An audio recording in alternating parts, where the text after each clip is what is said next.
तर पहलगाममध्ये दहशतवादी हल्ला झालेला आहे आणि त्यानंतर तिथे आपले अनेक राज्यामधले पर्यटक अडकलेले आहेत।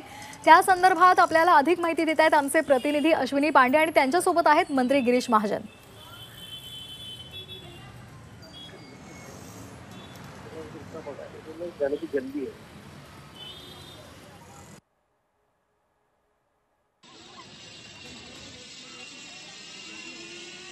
तुम्ही इथे आलात तर किती यांच्याशी बोलूया। गिरीशजी, तुम्ही इथे आलात तर किती महाराष्ट्राचे जे पर्यटक इथे आले आहेत, किती असे आहेत जे अडकलेले आहेत आणि त्यांच्यासाठी महाराष्ट्र गव्हर्नमेंट आता काय उपाययोजना करतोय ते सांगा साहेब। म्हणजे अडकलेले असं आपल्याला म्हणता येणार नाही। महाराष्ट्रातून हजारो पर्यटक, मला वाटतं काशीमध्ये सर्वात जास्त पर्यटक महाराष्ट्रातून येतात असं म्हणल्यास वावगं होणार नाही, चुकीचं होणार नाही। आणि म्हणून खूप मोठ्या प्रमाणामध्ये महाराष्ट्रातले पर्यटक या ठिकाणी आलेले आहेत। अडकले असं म्हणण्यापेक्षा आता लोकांना थोडं 4 दिवसाचे त्यांचे परतीचे तिकीट आहेत, रिझर्वेशन आहेत, कोणाचे 5 दिवसाचे आहेत, कोणी येऊन 1 दिवस झालं, कोणाला येऊन 2 दिवस झाले, 3 दिवस झाले, 8 दिवसाचा त्यांचा दौरा आहे किंवा कार्यक्रम आहे। पण त्यांना आता जायची थोडी घाई झालेली, कारण हे सगळं टी व्हीवर घाबरलेले असतात, घाबरलेले आहेत। त्यामुळे साहजिक आहे, घरच्या लोकांनाही ओढ बाबा लवकर या, आणि म्हणून लोक जायची घाई करतायत। आता आज आपण इंडिगो आणि एअर इंडिया याचे 2 विमान पाठवतोय। जवळपास 180-85 लोक त्यात जातील। 3-4 वाजता साधारण दोन्ही विमानं निघतील। उद्या पण आपण तसे 2-3 विमानं आपण पुन्हा दिल्लीचा आमचा प्रयत्न झालेला आहे। माननीय मुख्यमंत्री महोदय सतत संपर्कामध्ये यासाठी आहेत। आपण 2-3 पण लोकांची रिझर्वेशन आहेत, परतीचे तिकीट आहेत। पण आता मला अनेक असे फोन येतात। मी रात्री जवळपास 10-12 हॉटेलला जाऊन आलो, लोकांना भेटून आलो। काल तर बंद होतं सगळं, पण लोकांचं म्हणणं आहे आता आमची तिकीट परवाचे, आम्हाला उद्याच जायचं आहे। पण असं करून किती विमान आपण अवेलेबल करणार? आणि तसं घाबरण्यासारखं आता काही राहिलेलं नाही। सर्व चार्ज सेनेने या ठिकाणी म्हणजे अलर्टवर आहे। अतिशय म्हणजे इथे काही होऊ शकणार नाही आता, अशी परिस्थिती आज या ठिकाणी आहे। आणि म्हणून पर्यटकही या ठिकाणी आता थोडे त्यांनी मोकळा श्वास घेतलेला आहे। आणि म्हणून मला असं वाटतं की ज्याची रिझर्वेशन 1 दिवसांनी 2 दिवसांनी त्यांनी घाई करू नये, अन्यथा मग एका दिवशी सगळ्यांना आपल्याला नेणं शक्य नाही आहे। लोकांनी आता समजदारीची भूमिका घेतलेली आहे पर्यटकांनी, आणि मला असं वाटतं की 2-3-4 दिवसाभरी ज्यांना जायचं आहे ते सगळे जातील। रेल्वे मंत्रालयाशी आम्ही संपर्कामध्ये आहोत, ट्रेन एक्स्ट्रा देण्याच्या संदर्भामध्ये आहोत, बोगी वाढवण्याच्या संदर्भामध्ये आहोत, तेही ते प्रयत्न करतायत, तेही चाललेलं आहे।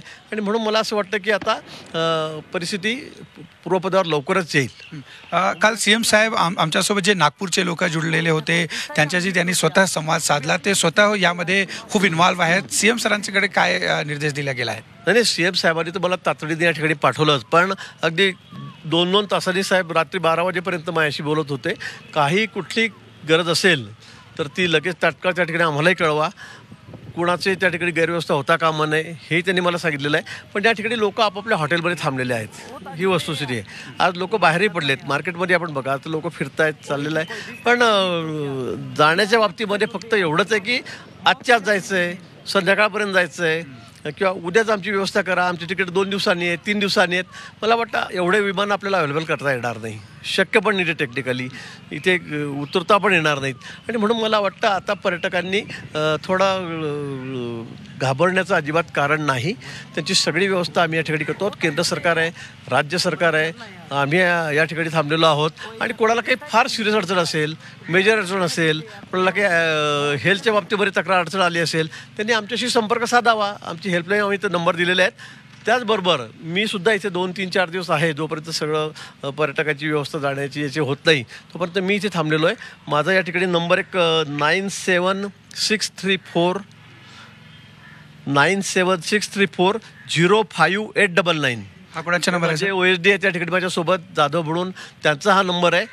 त्याच्याशी संपर्क साधावा। इथे फोनचा मोठा प्रॉब्लेम येतो, कारण इथे पोस्टपेड प्रीपेड याचा प्रॉब्लेम आहे, त्यामुळे आमच्या तर फोन इथे चालतच नाही आहेत।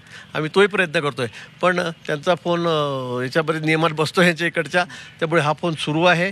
त्यामुळे जाधव याच्याशी संपर्क साधावा। ते 24 तास आम्ही सोबतच आहोत, आणि काही अडचण असेल तर ती आम्हाला कळवा।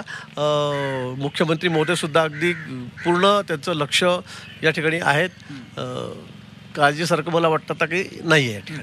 आता साहेबांनी एक नंबर दिला आहे, महाराष्ट्राचे जे लोक इथे श्रीनगर किंवा पहलगाम किंवा काश्मीरमध्ये आता आहेत त्यांना 97634 058 99 हे गिरीश महाजन यांचे OSD संदीप जाधव आहेत. त्यांच्याशी आपण संपर्क साधू शकता. जे आता काश्मीरमध्ये Zee24 तास बघत असतील ते या नंबरवर संपर्क साधून मदत घेऊ शकता. आता कितीपर्यंत यादी तुम्ही तयार केली आहे? किती लोकांची यादी तुमच्याकडे आहे जे लोक आज किंवा उद्या किंवा परवा इथून तुम्ही पाठवणार आहात? आता आमची यादी जवळपास 370-80च्या जवळपास गेलेली आहे की त्यांना जायचं आहे. आता उद्या आज आम्ही पाठवतो आहे. उद्या म्हणजे हे 200 जाऊन आजचे 180 जाऊन परत अजून 300-400ची 350-400 लोकांची यादी आमच्याकडे आलेली आहे. परत फोन येत आहेत. आम्ही 2 माणसं इथे त्याच कामावर बसवलेले आहेत. ती यादी चालली. ती यादी गेली की दिल्लीला जाते.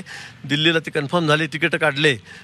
स्वतः CM साहेबांचे OSD त्या ठिकाणी बसलेले आहेत.